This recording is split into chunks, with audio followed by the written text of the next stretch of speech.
Just wanted to do a very brief review about my latest gun, my Taurus G3C, and my initial thoughts.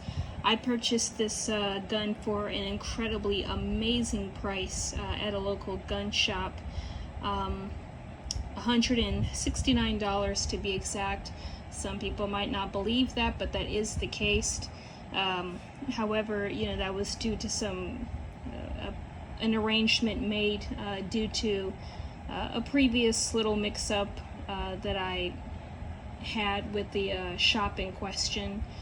So they were willing to sell it to me for a $100 discount from the initial listing price, which was $269, which is still pretty good considering most places charge at least $300 for the G3C. And I bought it. This is my first 9mm pistol. My first firearm was the Taurus TX22, which is a 22 caliber pistol, and I enjoyed it so much that I decided to buy another Taurus.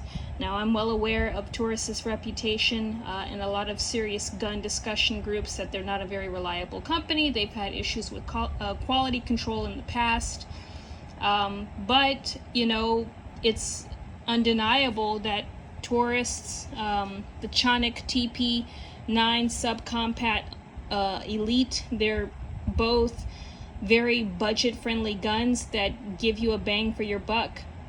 Now, I certainly would have liked to have had a Chonic TP9, and yes, I realize I'm saying Chonic instead of Canik. Chonic is the Turkish pronunciation, but I just didn't have $400 to spend at the time.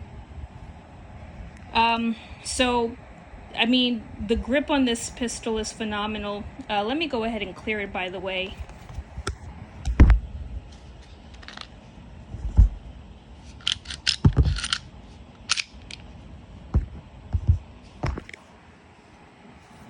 So as you guys can see, there are no magazines and no rounds in this pistol, but the grip is very, very phenomenal, very, very aggressive, if I may say so myself. But at least when you pick it up, when you grab it, you've definitely got a grip for it, and that's one thing I really do like about it. The sights could definitely be better, I will admit. That'll probably be one of the modifications I do make on the pistol. The rear sights are just, in my opinion, really awful. I think they are made of metal, so I will say that's pretty cool, but I mean, it takes a little bit for me to focus in on my target because of that. Thankfully, though, it's modeled after Glock, so you do have some aftermarket options to choose from. The pistol out of the box also comes with 2 additional magazines, excluding the one that's already in the pistol, so you have a total of 3, which is also pretty good. And each of the magazines that came with my box held 12 rounds, which is also pretty good. Now, I was considering a Glock 43X, but I just didn't have the money to spare at the time, and I really wanted to have a pistol, a 9mm compact pistol, so I jumped at the opportunity for this one. But hopefully in the near future I'll be able to purchase another pistol as well, maybe a Glock 43X, but I honestly like it. I took it to the range the other day and I shot a few rounds with it, and it shot very well. The recoil, in all honesty, was hardly noticeable.